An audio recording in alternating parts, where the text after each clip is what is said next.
শুভ দুপুর বন্ধুরা, তোমরা কেমন আছো? আশা করি ভালো আছো। দেখো আজকে কি বানাতে যাচ্ছি দুপুরে।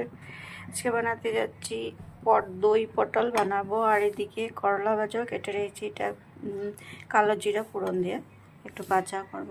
আর ওই তো নিয়েছি দই পটলের জন্য যা যা লাগে, এটাতে দই নিয়েছি, আর দিয়ে পেঁয়াজ আদা এইসব বেটে রেখে দিয়েছি মিক্সিতে, আর ঘিও লাগবে।